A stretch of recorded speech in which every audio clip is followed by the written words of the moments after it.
अब देखिए सबसे पहले क्या होता है कि यहाँ पर जब भी पहला मतदाता आता है तो वो सबसे पहले क्या करेगा, मतदान अधिकारी प्रथम के पास आता है। मतदान अधिकारी प्रथम के पास वो अपनी जो भी आईडी कार्ड है, चाहे वो वोटर आईडी कार्ड हो, पहचान पत्र के रूप में जो भी लेके आया है, राशन कार्ड है, ठीक है, बैंक पासबुक है, या इसके अलावा आधार कार्ड, ज़्यादातर मतदाता आधार कार्ड लेकर के आते हैं। उसकी पहचान कौन करता है? मतदान अधिकारी प्रथम। मतदान अधिकारी प्रथम को आप अपना आइडेंटिटी कार्ड दिखाएंगे, जैसे आप अपना दिखाइए।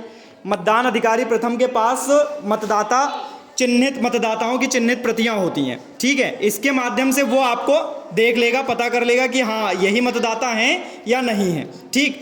साथ ही साथ में ये भी पता कर लेगा कि आप इसी बूथ के मतदाता हो या किसी और बूथ के हो, ठीक है। जब यहाँ से काम क्लियर हो जाएगा तब मतदाता आएगा मतदान अधिकारी द्वितीय के पास। मतदान अधिकारी द्वितीय क्या करेगा, उसके उंगली जो है, दाहिने हाथ की उंगली, पहली उंगली, ये जो तर्जनी उंगली है, इस पर क्या करेगा, एक अमिट स्याही जो आपके पास दी होगी, इसका एक निशान उंगली से, नाखून से लेकर के ऊपर चमड़ी तक, ठीक है, एक निशान लगा देगा ऐसे, ठीक है। जब ये निशान लग जाएगा तब उसके बाद आप जाओगे कहाँ, वोटिंग कंपार्टमेंट के पास।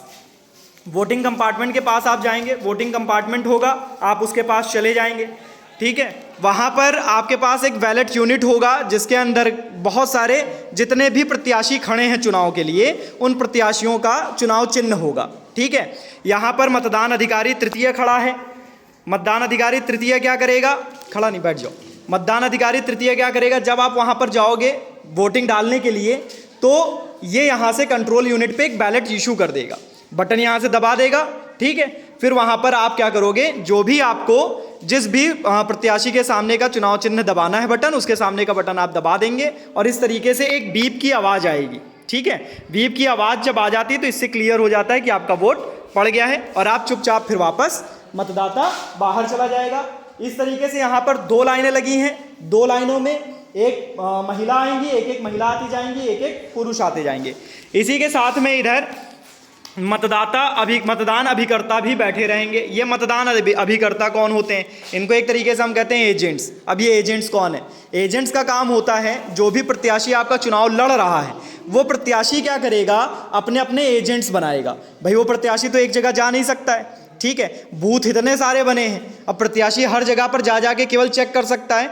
हर बूथ पर अपने एजेंट्स वो बैठाल देता है। उनके एजेंट्स क्या करते हैं, जैसे मान लीजिए कि गांव का ही आप भी इसी गांव के हो, जो मतदाता आ रहे हैं वो भी आसपास के या इसी गांव के ही आ रहे हैं, ठीक है। तो आप जो मतदान अभिकर्ता होते हैं वो उनकी शिनाख्त करते हैं, उनकी पहचान करते हैं कि यही मतदाता है जो आया है, या ऐसा तो नहीं किसी और का नाम लेकर के दूसरा चला आया है। तो अगर आपको कोई आपत्ति होती है तो आप अपनी आपत्ति, ये सामने पीठासीन अधिकारी बैठते हैं, पीठासीन अधिकारी को आप अपनी आपत्ति दर्ज करा सकते हो, ठीक है ना। तो इस तरीके से ये पूरी वोटिंग प्रक्रिया चलती है, ठीक है।